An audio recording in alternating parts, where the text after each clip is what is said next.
Hey guys, Tyler Ansman here with Tyler Ansman Performance. So today we're going to talk about hip-shoulder separation, what it is, what it isn't, why it matters, and what a lot of people get wrong about it.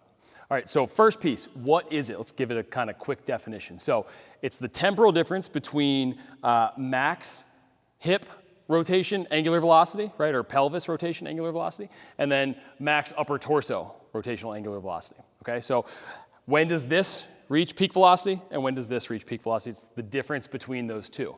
And so if we look at it kind of from a still frame, it would essentially be at foot strike, where is your upper torso relative to where your pelvis is? So it's a little bit misnamed, right? Because it's not really your shoulder and your hip, it's your pelvis and your torso. How do those segments rotate kind of differently from one another, timing wise? Okay, so why is this important? So the research kind of shows that hip-shoulder separation can have an impact on velocity, i.e., more hip-shoulder separation is associated with higher ball velocity. But I think it's kind of important that there's a little bit more nuance to it than that, and that's kind of something we're going to dig into.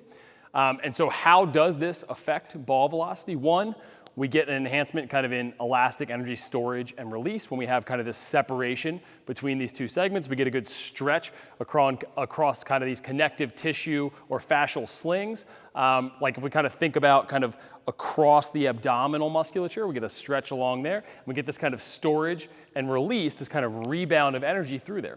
The second piece is kind of the sequencing and timing piece that allows this energy to kind of build like a wave through the system when we time this up correctly. Okay, so what's kind of important to know about hip-shoulder separation and what are we trying to achieve with it? We're trying to get this kind of stretch, trying to remove slack, create a stretch, store elastic energy, and then kind of release that. So we're gonna get kind of a more forceful and higher velocity movement than we would get if it was purely muscularly driven. So what's kind of happening is as we create this stretch, muscle spindles are going to activate and kind of force this really, really hard contraction that's going to pull us through faster than we otherwise could. There's something known as the stretch shortening cycle.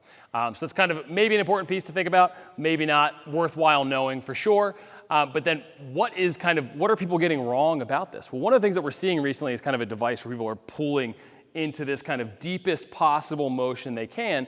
And something important to know about elastic energy is it's not stored indefinitely in humans.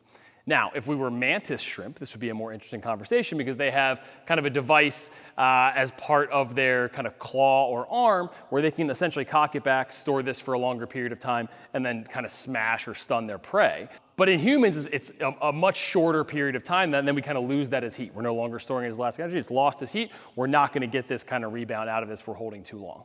Okay, so that's an important piece of this. The kind of second piece is more isn't better on an absolute level. More is better if we're not going far enough to remove slack completely and maximize the stretch. But there are things to think about, like classifications of, kind of looser or tighter movers, and where do you fit into that? Looser movers, you're gonna have to go farther to remove slack, create this stretch and get this rebound. Tighter movers, you're not gonna have to go as far. It's something we've kind of talked about before with like Jacob deGrom versus Noah Syndergaard, kind of being on opposite ends of that spectrum to some degree. But the same is true with hip-shoulder separation, right? So if we get kind of out of what is optimal for our length-tension relationships in terms of these stabilizers, right, we're likely gonna see a reduction in velocity, not increase.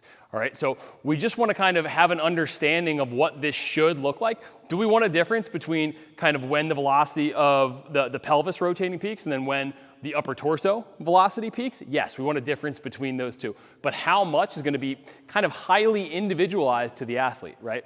Is more better in the research? Yes, but again, there's some nuance to this, and we also want to be careful when kind of extrapolating from whatever population they used into ours as a whole. So just something to think about as we're going through this, that more hip-shoulder separation isn't inherently better.